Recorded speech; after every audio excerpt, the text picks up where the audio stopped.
देश विदेशातील ताज्या आणि महत्त्वाच्या घडामोडी, राजकारण, अर्थव्यवस्था आणि समाजातील प्रत्येक बातमी, सत्य, स्पष्ट आणि निर्भीड पत्रकारिता. आपण पाहत आहात एन मराठी न्यूज. महाराष्ट्रामध्ये देखील जी काही पावसाची स्थिती आहे ती एका वेगळ्या निवेदनाद्वारे मी करणार आहे. तर मी आता त्याच्या संदर्भात मी इथे आपल्याला सांगत नाही. पूर नियंत्रणाकरता एकूण मुंबईमध्ये 547 पंप जे आहेत हे कार्यरत आहेत. याच्या व्यतिरिक्त MMRDA, रेल्वे आणि इतर यंत्रणांचे सगळे पंप जर आपण विचार केला तर 990 पंप आहेत. 6 मोठे पंपिंग स्टेशन आणि 10 मिनी पंपिंग स्टेशन हे या ठिकाणी कार्यरत आहेत.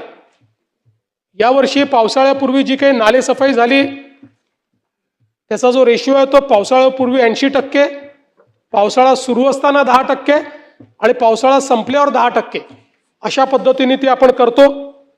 मोठ्या प्रमाणात हा गाळ काढण्यात आला आणि साधारणपणे जे काही एस्टिमेट केलं होतं त्यापेक्षा 112% गाळ काढला आणि मिठी नदीतूनही 83% गाळ काढण्यात आला. नाले सफाईमध्ये पूर्वी सातत्याने दरवर्षी घोटाळे व्हायचे.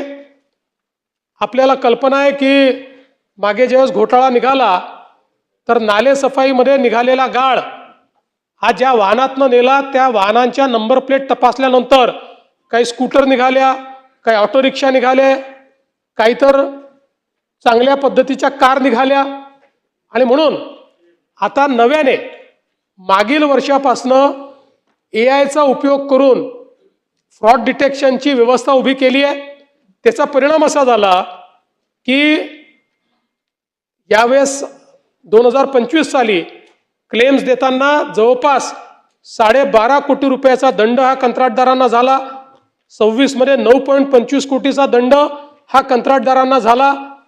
आणि आता अशा पद्धतीनं यामध्ये खोटे दावे करणं, खोटी माहिती देणं आणि बिलं काढणं हा प्रकार जवळपास या ठिकाणी बंद करण्यात आलाय.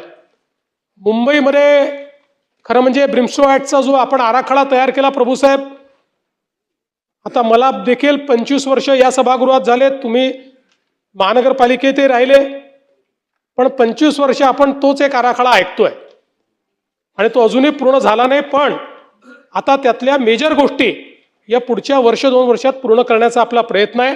आणि त्यासोबत मुंबईकरता एकात्मिक पूर नियंत्रणाचा एक आराखडा 13,000 कोटी रुपयाचा आपण तयार केला आहे.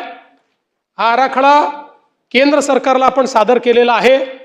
केंद्र सरकारच्या मान्यतेने या आराखड्याची अंमलबजावणी आपण सुरू करणार आहोत, ज्यामध्ये साधारणपणे शहरातले 370 हॉटस्पॉट आहेत हे त्या ठिकाणी संपतील.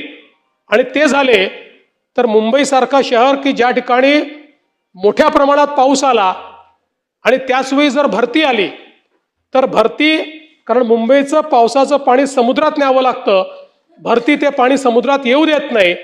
आणि म्हणून या 370 हॉटस्पॉटवर 30 मिनिटात पाणी बाहेर कसं निघेल अशा पद्धतीनं हा 13,000 कोटीचा आराखडा तयार करण्यात आलेला आहे, की ज्यामुळे निश्चितपणे पुढच्या काळामध्ये आपला प्रयत्न आहे की मुंबईला हे जी काही समस्या दरवर्षी भेडसावते त्यातनं मोठ्या प्रमाणात आपल्याला एक प्रकारे मुंबईकरांना सुटका करून देता येईल.